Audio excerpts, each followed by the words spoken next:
Welcome to the Naija Filmmaker. This is a podcast designed for us to talk about Nigerian filmmakers, their films, and how we can build a diverse and functional industry. I'm your host, Selegot.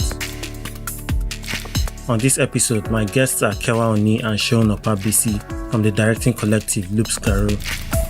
They have worked on a good number of music videos, including Lady Donli's Cash and Ladipoe's Jaiye, which earned them a nomination for Best Music Video at the 2019 Headies. We talk about collaboration, their backgrounds, and their craziest stories from shooting on the streets of Lagos. If you are a new listener, you're welcome and I hope you enjoy.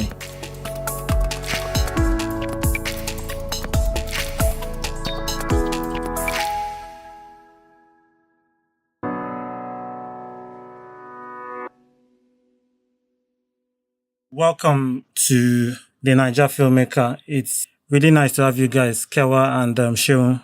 Nice to be had. You know what piqued my interest with you guys is you guys are a directing duo, and we don't have much of that in Nigeria. I'd like to find out more about how you guys started in filmmaking. Okay. Well, I'm Kewa Oni, and I've been studying filmmaking since I was maybe 14 or 15 or something. Around the year that Snatch came out, Snatch by Jaiye, there was a behind-the-scenes documentary, which, curiously enough, Seun recently shared with me on YouTube. Took me back. I remember seeing Jaiye strutting around on set, playing chess with the actors, pointing at things, telling Brad Pitt how to perform underwater, and that scene where he flies backwards and lands in some kind of alternate world. Yeah. And I remember realizing that, okay, I'm generally a creative, but I now know what role I want to be in. I want to be in the role of this guy that is pointing at things from the camera's perspective and telling actors what to do and cracking jokes with people on set, playing chess with actors. So I knew I wanted to be that guy. And then, normal Nigerian, you have to go to school and do something sensible. Uh-huh. And in my own case, that was economics. But my parents, bless their souls, they promised me that, okay, if I got my economics degree, they would send me to film school, which they did.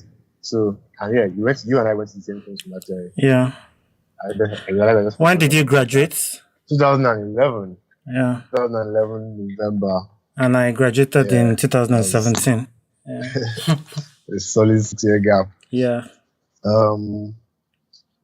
It was a fabulous time for me. And I think it was the first time I felt like I really belonged in an institution, an organization in film school. Felt very much at home. So I knew at that point, okay, I think you are backing up the right tree. And I always knew, but that was the final one when I was in school. I can talk about how I know Seun, which is actually a lot more simple and straightforward. Seun was classmates with my sister in university. And so I think shortly after I left film school, my sister was like, and okay, we also live in the same neighborhood. Yeah. So we knew each other before. We're not necessarily as close as we are now, but we knew each other before.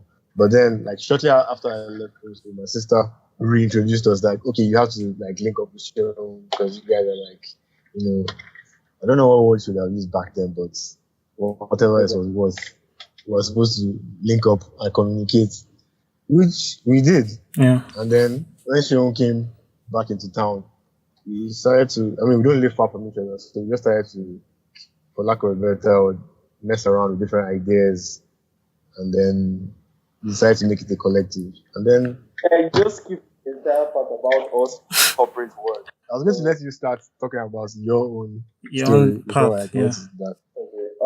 So for me, I got into film. Same thing it was for Kewa, where it was like, as I was growing up, I knew I wanted to tell stories. One of the things that happened as I got older was that I didn't want to find myself tied to one thing. So I was like, even though I want to tell stories, I want to learn something. I want to learn a discipline. And unfortunately for me at the time, I didn't see film as a discipline. I just saw it as something that I do at a later point. And so my first option was to study architecture.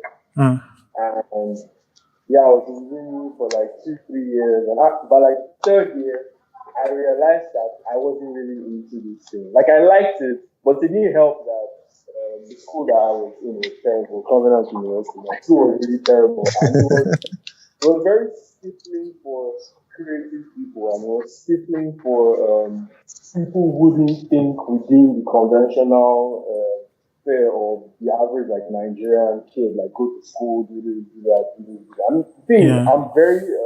I'm a very stubborn kid, so like if there's something I really want to do, Mm. and you're not helping me do it, I'm going to find a way. And what I did in my third year was I left uni and I started saving up from school. Okay. And then eventually my parents were like, you know what, you can't be this guy, you can't be the dropout, you can't be blah, blah, blah. And then eventually we came together and then we found a way to get money from my money, and then I went to film school. And yeah, film school was fun for me. Also, it was the first time in my life where I felt like I found my own tribe. Like even when we went out to party, we come back the next morning and we filmed. I went to film in South Africa, and one of the reasons why I went to South Africa was that when I was in uni, I had started to do graphic design work, and I was working for freelance, for clients, for ad agents. And I had realized like certain loopholes within the system, and I was like, you know what? When I go to film school, I want to go to a film school that is set in an industry that mirrors Nigeria. I don't want to go to somewhere that's so distant that I can't apply the knowledge that I've learned in my own country. So I was like, I'll go to a film school in Africa. And then I found a school in Cape Town that I liked, that had a great curriculum. And I went to. And then when I came back, so yeah, like Kewa's sister and I were in the same school, so we both studied architecture. And for a really long time, everybody told me about this Kewa guy. Everyone was like, there's this Kewa guy that lives in this estate that you need to meet because you guys are like the same person. And I remember the first time I saw Kewa was there was a gathering show in my estate. Yeah. That's best Nigeria about all time. And I saw Kewa, and I remember he was wearing a navy blue jacket, a navy blue shirt, and his shirt was like blown out. He wasn't even tucked in. Literally, that was it. And after, I remember the first time we had an actual conversation it was 31st of December or some year, I can't remember.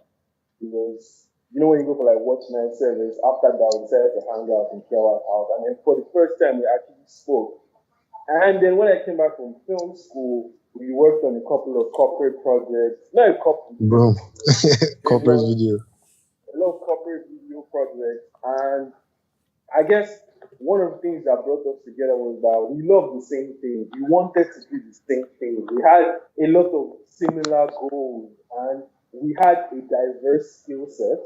Yeah. We could work together and build something together. And it was like a no-brainer. It seemed like the next step in a series of things that happened in our lives. Just for clarification, like Kewa and Sean, can you guys say the names of the film schools you guys went to? I went to City Varsity Film School, so the School of TV and Media in Cape Town. And like Sele here, I went to London Film Academy. All right. So you guys are here now. You're in the. I mean, I'm scared to pronounce the name of your collective. Should I try? Loups Garous. Don't worry, you're one of a million people. It happens to everybody. Yeah. Like a running joke now. Someone said Loups Garous the other day. And I was like, yeah, sure. We know they're going to pronounce it wrong, so we want to hear what they're going to say. What version of it is going to be? Yeah. So you guys are in this collective. You guys are a directing duo. How was your path to directing? Like, did you stumble on other disciplines before getting here, or do you mix it with other things? For me, from that 1999 when I saw that EPK for Snatch, it has always been directing. Then I think when I was 16, on holiday, my uncle asked me what I wanted to do with myself, and I said I wanted to be a filmmaker. And he said, then why haven't you bought all these books about filmmaking? And I thought to myself, actually, why haven't I bought all these books? I went to a bookstore that my father used to go to when he was a student. I just went there and like bought a bunch of filmmaking. I just like went across different aspects of the key aspects of filmmaking and bought a bunch of books. And then I became passionate about screenwriting as well, because in one of those books, there was a quote that, you want to be a director, huh? Well, you've got to learn how to write. So I've carried that one on my head that time from when I was like 17. So I just got like screenwriting software, and I've been practicing all these years. And I think that's why I like to look at it as practice. Yeah. Even when you've been doing it for 40 years, you're still just practicing, So that's me. Sure. Writing and directing. I guess for me, so when I was in secondary school, I was really into art. So like I said, I used to sell paintings in secondary school. So once I realized that I wanted to do film, I was really looking for roles where I could work on things hands-on. Yeah. And at the time, I was working in Photoshop. So at first, it was like, I really want to work in post-production. I really want to I want to help build the next George Lucas. I want to help set the story. And then after like a while, I started to gravitate to, you know what, I want to write. I want to direct stuff. I have all of these ideas, all of these things that I keep talking about. Yeah. And at the time, it seemed like I wasn't going to find collaborators to help me do those things. So I started to learn the actual skills that were required for me to pull up those things. So by the time I got to film school, it was like, you know what? I want to have like a producer thing going on where I can direct stuff and I also understand the entire story. And yeah, I guess that is what it is today. And that's where we're trying to get to. There's a fun fact related to what Seun was talking about. He started out in Photoshop, and the co-inventor of Photoshop is a guy called John Doe, and today he heads the I think he's a post-production supervisor at Industrial Light and Magic, I think. Nice. Lucasfilm. So yeah, so Shehu, I've seen that you've edited Knockout Blessing, Banana Island Ghost, Ojuko Koro, and you also directed a short film, Raman. Yes. So how do all these experiences come together to inform like your directing? I guess okay, in terms of like, so if you look at either my work or like the work I did before Loups Garous or the work that I do with Loups Garous, one thing that is very obvious is that they are all very diverse. So there's small independent films there, there's slightly bigger independent films there, and there's things that even cost a lot of money or didn't cost any money. And I guess what has helped is that it gives me an understanding of how to tell stories from any perspective, and it helps me understand. That's one thing that helps us in music videos, that we know how far, from a production point of view, not even from a directing point of view, we know how far you push in Naira. You're going to realize how far. And then for me, I've done music videos, I've done small films, I've done slightly bigger films, and I've done short films on my own. So it helps me with making decisions on the go, whether as a director, as a producer, or in post-production. I think that's like the main thing that I know I've gotten out of all of those things. And Kewa, you directed a feature film. How did you stumble on this opportunity, and what did you learn from it? Yeah, there's a producer. He produced Knockout Blessing as well, and Ojuko Koro. Yeah. His name is Femi Ogunsanwo. He also directs TV shows on African Magic. And I was basically sitting down on Monday morning watching Game of Thrones, and then he just called me up and said, "Can you direct a suspense thriller?" I said, "Yeah, I think so." And then he said I should send my CV to someone, which I did. I got a call, and I was invited to pitch to a producer who is known as Oliver. Yeah. Oliver Leogina. And it was, for me, what I went into the process with a specific mindset, which was, I'm going to get to use somebody else's money to try my hand at directing a feature film. And so I'm going to do whatever experiments I feel like doing. And curiously enough, which is something I'm actually thankful to Oliver for, even though it was a TV movie, I really got to experiment in an art house kind of way. So it's like I didn't have to write, because I was given an opportunity to rewrite scripts, and I didn't have to write very clear, obvious TV dialogue for characters to say. I like dialogue that's very, very lean, where the characters don't tell a lot, and you have to just you have to make up a lot by yourself watching it. So I got to do that.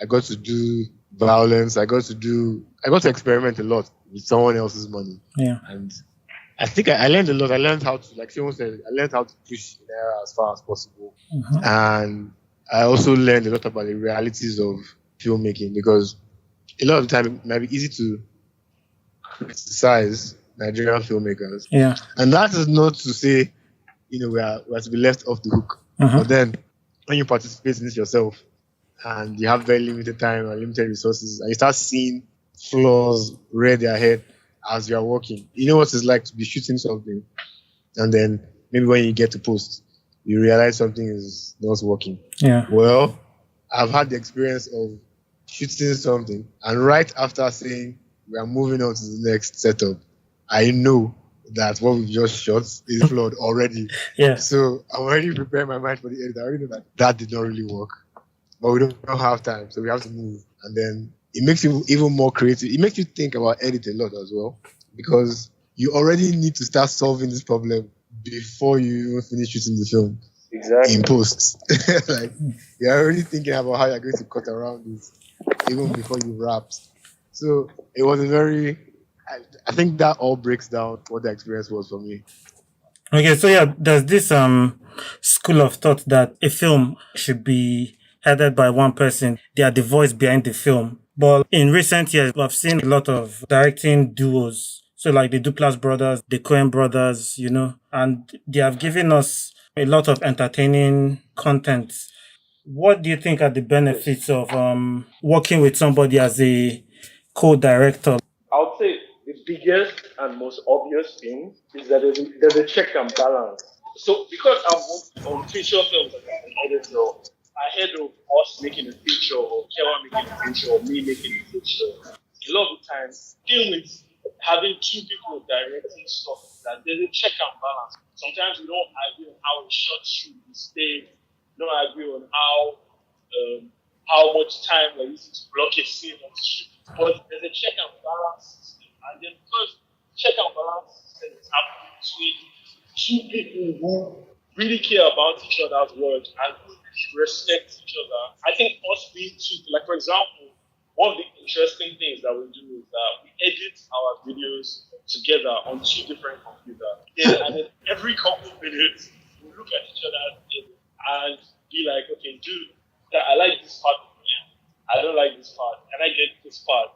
And then he will look at mine and say the same thing. And by the end of the project, we have a very cohesive project, and you will never be able to tell that we did that. And it's basically a case of best of both worlds. And I know that this energy is something that we tend to carry over to other projects, whether they are TV commercials, or they are feature films, or they are TV series. It's just the way we work. And I think it's an advantage to be very honest. It's one of those cases where 2 years are better than 1 week. Yeah, so all that Shona said now is perfectly accurate. I have a personal one to add to that. And the way it has a very personal effect for me, which is it gives me confidence. So it's like everyone has their own moments of like self-doubt. You wonder if you have done your homework. You wonder if this idea is going to really be as good as you thought it was when you were taking it up. And a lot of the time, if you are working alone, you're going to be doing that alone. But in our situation, no matter what project we're going into, I always feel confident because I'm just like, well, you have 2 dedicated directors, 2 whole directors. And if there's one and who share values and who are looking for like the same outcome. Yeah. So it's like when I'm worried about maybe this thing might not work, or maybe I haven't totally figured out this other thing. So I just know that okay, film won't miss whatever I miss. You know what I'm saying? Yeah. So once that panic wants to rise up, it just dies down. If I've missed anything, it's not going to miss it. So confidence is what I get out of this. Like a high degree. Can I add something? Yeah, definitely. So I think us working as two directors, it's kind of like a relay. Like, so you're doing a 4x100 relay, and in addition to what Kewa said, I always think about it as a relay. So it's like a 4x100 relay where you're saying, you know what, there's all of these other competitors or there's all of these other people. So it doesn't make sense for one person to do the entire track. Yeah. Why don't we break it down into systems? And every set that we're on is like a tango dance. And you just have to match the rhythm. And I think what Kewa and I have done successfully, lucky thing was, is that we've always matched each other's moves. So yeah, I guess that's what it really comes out. Like every collaboration, even outside of film, it's always about the participants. They want the same things, and I think we definitely want the same.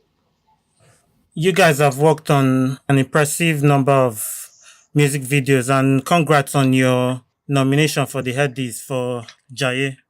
Yeah, thank you. Yeah. Thank you. So, like, what is your process when you guys come to shoot a music video? What's your process? We get the song first. Yeah. And obviously. And then we play it separately for a period of time.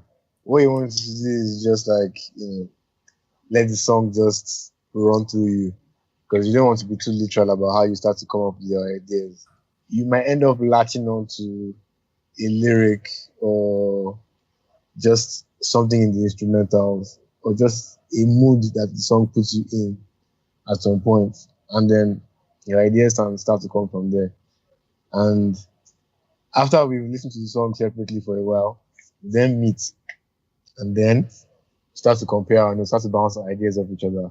So like how I said, get the song, check out the song, listen to it separately, and then when we come back, trying to have a diverse pool of ideas. Yeah. So my ideas are different from Kewa's ideas, and then we start to do a check and balance where this is where. And then I like to say that me in a weird turn of events, most of the time I'm always playing the suits. So I'm always playing the suits. I'm like, sometimes we have ideas that are really dope, but it's like, I know this artist will be able to afford this thing, or I think that this might not be the tangents that this artist wants for their career. Just off of the fact that maybe I already listened to their music, immediately contact the label or directly to the artist and they say, you know what, this is what the budget range is going to be like. Can you guys afford it? Yeah. These are directing these are the marks. And go ahead, write the treatment, send the treatment, and we receive feedback, and then we start production. Depending on the video, we might have like between 10 to 15 days or 10 to 20 days. Oh, I was just going to bounce it through post-production. Like, after we shoot, we want at least 10 to 15 days to do post. Because we're trying to, even, people sometimes take music videos as something that maybe they shouldn't take too seriously. But I don't know, from Sele, you should have an idea of how it was in school. It was like, whatever you're doing, using filmmaking skills, it could be corporate videos, it could be film, TV shows, whatever you're doing, you're applying the same standards. Same standards. Definitely. Craft expectations. So we're going through this whole thing with a fine-tooth comb. Oftentimes, when the clients send us their feedback and they're like, yeah, we're good to go, we are the ones that still find flaws that we want to adjust, even though they are satisfied. So we want as much time as possible so that when we put something else, we know that it was the best that we could possibly have done. And even then, we're never satisfied. Yeah. Can you tell me your nightmare story, like something that went completely wrong?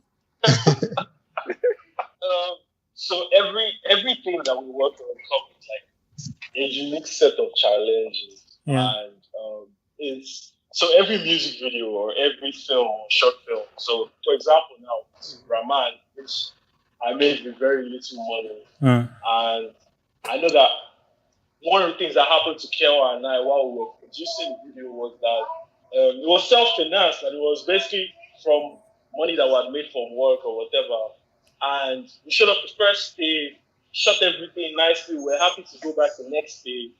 And if you watch the film, you know one of the lead characters in the film was a ram, an animal. And we had gotten a ram from Malam in the market. And then we show up the next day, and my guy has sold the ram. Wow. and then now we have to find another ram.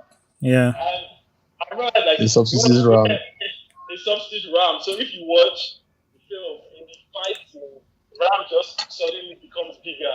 And one of the solutions that we had to come up with was to edit it in tight shots and just make sure the fight scene was really quick. Yeah. And wasn't as extra as we wanted it to be. So that was that. And with music videos, it always comes from, I find that it's always like the external factors, really. Either maybe gear didn't come on time, or when gear showed up, it was all messed up and we had to delay. Or when we're doing Jaiye and we're getting chased by area boys up and down. Yeah. Or bike. Or bike, yeah. Like it's interesting because we've written a music video out of what the experience of filming Jaiye. Like we have this idea that we're waiting to find the right artist and Yeah. shot it to, because it was crazy. Like we were filming, an area boy was on a bike right next to the down, chasing us down. Wow. That's crazy. You guys are going to tell me whether you like it or not. And I guess every filmmaker in Nigeria has their own sort of experiences. But I find that like, because we do music videos, we're always doing so much and so little. Yeah. All of the experiences that a feature film filmmaker, a feature filmmaker might be experiencing in 30 days, we get to experience those things in 1 day or in 2 days. Like everything is coming. And it is all, I guess at this is time to say like, shout out to our producers, Jami, Obina, DP Femi, and all the guys are always on us. If not for them, to be very honest, like everything comes. For me personally, I feel like I can't pick a certain project. Like if we pick every project, yeah, and we go through every scene, I'll be able to tell you something that went completely wrong. There was a shoot. So like I might not be specifying like what shoot it was, but there was a shoot where everything we had shot in the first like 3 hours wasn't recorded. There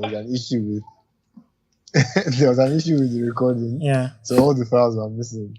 So even though we thought we had cancelled all these setups around noon, we just looked at the card and there was no footage. And everybody was just calm. DP was calm. Children was calm. You need to just surround yourself with calm people that are ready to solve problems. Yeah. So we just looked at the schedule, did some mathematics, went back to start shooting all over again. And it turned out well, last. So nice. The quality of people like surround yourself with is very key. It's what makes it all work out. I guess sometimes some people think music videos is just like a montage of like unrelated shots. How do you guys approach yours? Do you always try to weave a story into what you want to shoot? Yeah, it's a music video could actually very easily be a series of unrelated images and work very well. I have one saying, which is that a music video is just an excuse to play music on TV. So the music is the most important thing. Yeah. But then, if someone is going to give you the opportunity to do something special or something that attempts to be special, then you go all out. So it depends on the situation. Sometimes you have a story, and if you're doing a story, you have to make it fit in within a short period of time. So you have to be economical. It's actually good practice for your more long form storytelling. A lot of the things that I have to deal with as someone working in post-production on longer form content, whether it's feature films or documentaries or whatever, whether I'm editing or coloring them, it's the same conversations that we have to navigate through within post-production for other things, longer form content, whether it's feature films or documentary, that we're still navigating within music videos. So the same way on a feature film, I'm dealing with a producer or a group of producers who want to make sure that the film is released so that it can get to Netflix by this specific day. Yeah. The same way we're dealing with record label executives that want a song to be out because their distributor needs it by a certain day. It's pretty much the same conversations that were navigating. The difference is that obviously for feature film, there's always much more money at stake. But it's the same thing. You're navigating people's egos and the business of doing the thing, and then while staying creative and still saving the project from anything going wrong as well. So to be very honest, I think in the same way you would find people that treat films as just a series of images or just a series of dialogue, it's the same way you find that within music videos. At this point, I'll ask you guys, what do you want for the Nigerian film industry? What part of it will you see like improve for things to be a bit better?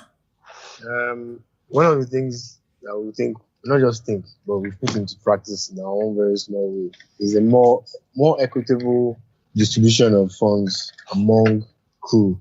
I think we'll grow when our crew grows. So we need to see more investments. We need to make an effort towards more equitable investments in the welfare of crew. Yeah. Because the better taking care of the crew, the more they can grow and improve in their work, and then the better everybody's life will be, from directors to producers. Definitely. I think that there needs to be people need to, so in general, the industry as a whole needs to embrace diversity in all forms. So whether it is in the way people distribute their films or in the things that are actually being made. Because the thing is, whenever people say film industry in Nigeria, for some weird reason, everybody's mind just gravitates to Nollywood movies. Most people don't take into consideration that within the Nigerian film industry, there's TV. Doing TV, there's people making commercials, which cost a shitload of money, by the way. And the thing is, for me, when I look at every value chain, I'm always like, where are we? It's not just about having numbers. So it's not just about being in that value chain. It's what part of the value chain are we? I used to work at the post-production company in Cape Town. Yeah. That we never got less than 50 million naira for a commercial. Never, ever. And at the time, sometimes we'd be working on 10, 15 commercials at the same time. Sometimes for the same company. And I'm like, what Nigerian production company is doing that right now? And if there's no Nigerian company that has access to the same amounts and scale of TV commercials, how can we fix that? Obviously, there's a lot of things to navigate. There's a lot of reasons why that is happening, but we must find the root cause of those things and we must fix them. Do you understand? So, within all of the spheres of creating things, whether it is hiring talent, or it is casting people, or it is post-production, or it is the type of films that are being made, whether they are small or independent, the industry itself needs to embrace diversity. And I think also mentorship is really important. And by mentorship, I don't mean I want in on your shit because I think you guys are popular. Mentorship in the sense that we identify people and we're like, how can we, in the same way, at whatever stage that I am in, one of the things that is very important to me, and it's very important to Kewa as well, that at whatever stage that we're in, we always want to identify people that are 3 steps behind us and find a way to help them scale. Yeah. Where we are. And it's one of the reasons why we started a new production company a couple of months ago. And one of the things we've been doing with the new post-production company is all of the gigs that we don't do.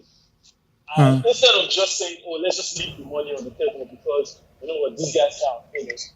I'm putting directors on the table. We're putting much less experience, not less. In fact, some of them actually have the same experience as us, but they just haven't gotten the same opportunities. And we're saying, well, let's put our name on it, but we're not going to be the directors. Do you understand?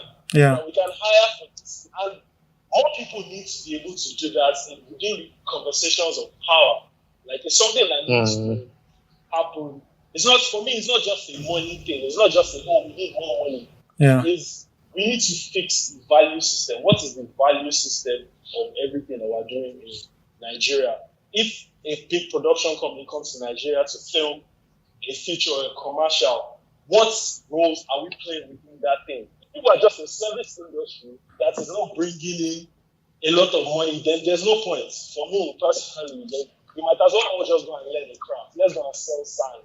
You understand? Let's learn the craft and make shitload of money from learning a craft than being so good at what you do, and then within the value system, you're actually not providing enough value to feed your family number one, to educate yourself, to compete.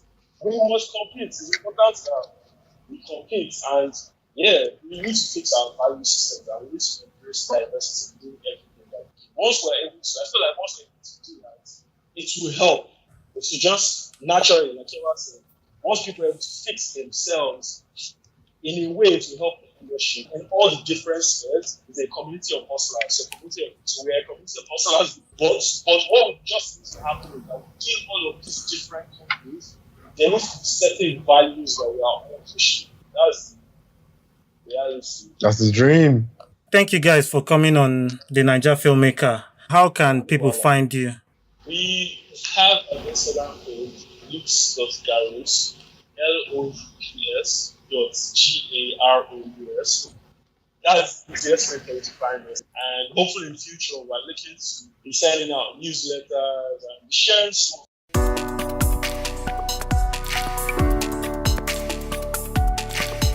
We have come to the end of this episode. Please remember to leave a rating and a review. You can send in your questions and feedback on social media.